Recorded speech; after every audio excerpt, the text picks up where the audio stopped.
أعوذ بالله من الشيطان الرجيم.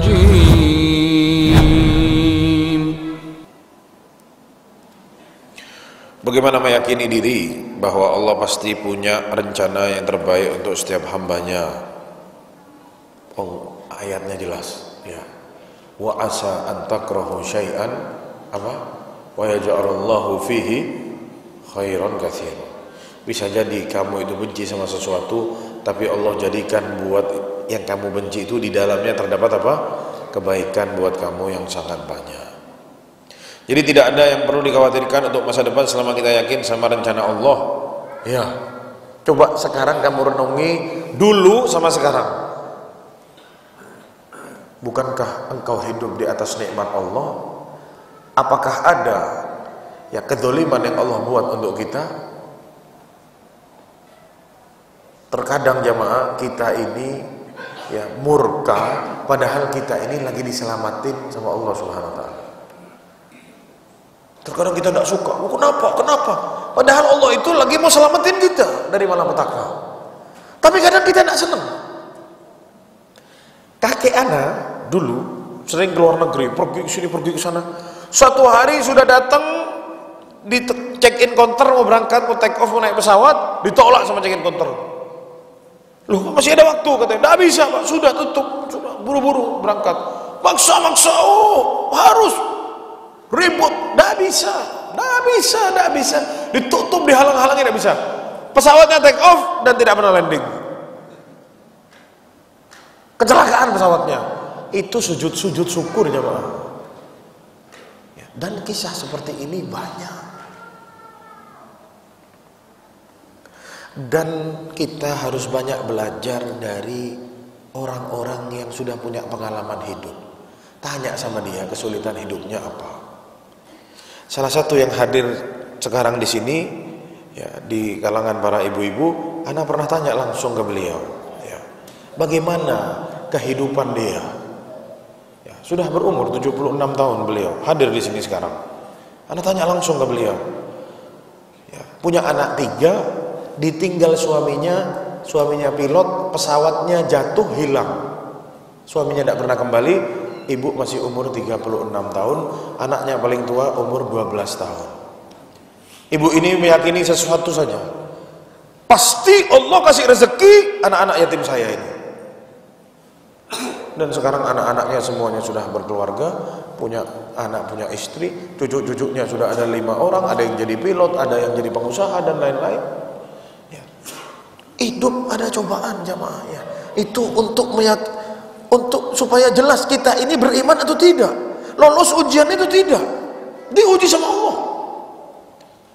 Berat ujiannya ibu, tapi dia bertahan. Saya tanya ke beliau, gimana ibu? Sedih ngasih lihat ke anak-anaknya ditinggal suami. Ya, anak tidak mau memperlihatkan kesedihan itu, kata beliau. Saya tidak mau hancurkan mentalnya anak-anak ini. Jadi kalau lagi sedih saya sujud sama Allah, nangis saat sujud. Itu orang Islam jamaah. Itu orang Islam. Yakin sama Allah. Ini musibah datang bukan keburukan, bukan ada kebaikan di sana.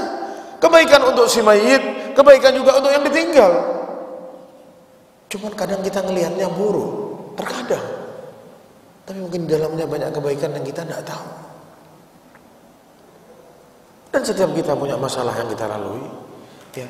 Dan saat masalah itu datang terkadang kita marah, tapi saat masalahnya lewat syukur anak dikasih ini. Kalau enggak anak begini dan begini. Pasti kita sering begitu ya.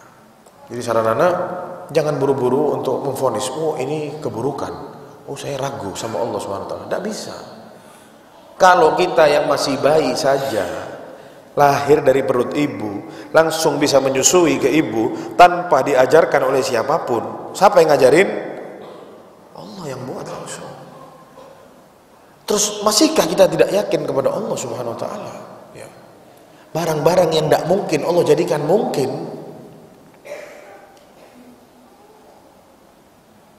Anak kenal orang para jamaah sekalian ya, melalui hidupnya yang dahsyat sekali. Hidup di kampung, di pedalaman, tidak tahu apa-apa ya, masih kolot dan keterbelakangan. Ujung-ujungnya anaknya juara 1 fisika sedunia di pedalaman sana di Madura.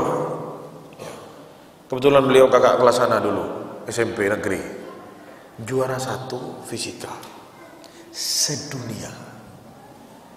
S3 akselerasi termuda di Amerika, Maryland. Sekarang ngajar di ITB dan jadi ustadz juga, sekarang ngajar juga. Siapa yang tahu? Tidak ada yang tahu. Pernahkah dia berpikir ke sana? Tidak pernah. Tapi Allah mau kasih, Allah kasih. Ya. Barang tidak mungkin, seakan-akan kepala manusia tidak mungkin, bisa. Apa yang tidak bisa bagi Allah SWT? Pegang firman Allah SWT. 1. Wa ma dzalika 'alallahi bi'aziz. Jadikan itu moto hidup kita. Tidak ada yang sulit untuk Allah Subhanahu Wa Taala. Pegang itu ayatnya. Ada dalam surat Ibrahim. Wa ma dzalika 'alallahi bi'aziz. Tidak ada yang sulit. Kalau Allah mau, Allah bisa buat. Ya. Kalau Allah bisa menciptakan langit dan bumi sama isinya, awan, langit yang berwarna biru, nanti ada pelanginya, hujan turun di sini, di sana kering, bisa Allah atur seperti itu. Laut yang asin, atau bayangkan jamaah, laut itu kalau tidak asin itu bisa jadi sumbernya virus itu. Tapi sama Allah dikasih garam. Jadi kalau ada bangkai-bangkai ikan besar atau makhluk-makhluk yang besar di laut, tidak jadi penyakit itu, dinetralkan sama garamnya. Allah bisa buat itu.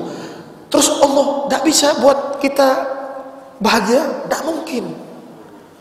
Kalau itu yang dahsyat-dahsyat Allah bisa, apalagi cuma membuat senang kita. Gampang jemaah, kecil. Jadi masalahnya itu ada pada husnudzon atau tidak kepada Allah SWT. Kalau kita husnudzon kepada Allah, semuanya akan mudah. Dan insya Allah kita yakin bahwasanya ya kita akan baik-baik saja. Kalaupun sedang tidak baik-baik saja, terus kita sabar, itu kebaikan buat kita juga. Menggugurkan dosa dan yang lain-lain. Makanya kata Rasulullah SAW, ajaban li amril mu'min, sungguh menakjubkan perkaranya seorang mukmin. Walaysa dzalika illa lil mu'min, dan ini tidak terjadi kecuali bagi yang mukmin saja. Apa itu? In asabathu sharra syakara fakana khairan lahu. Kalau dia dapat yang enak-enak, dia bersyukur, itu kebaikan buat dia. Wa in asabathu dharra sabara. Kalau dia kena musibah, dia sabar, fakana khairan lahu. Itu baik juga buat dia. Dah enak dan enaknya syukur, dah enaknya sabar, dua-duanya sama kebaikan buat dia. Tapi sayang, kita kadang pandang sebelah mata, yang enak dari Allah, kalau dah enak kita terus murka. Jangan. Kalau kita dah enak disuruh sabar, itu juga kebaikan buat kita. Namun sampulnya saja seakan kelihatan apa? Tidak enaknya. Wallahu a'lam bishawab.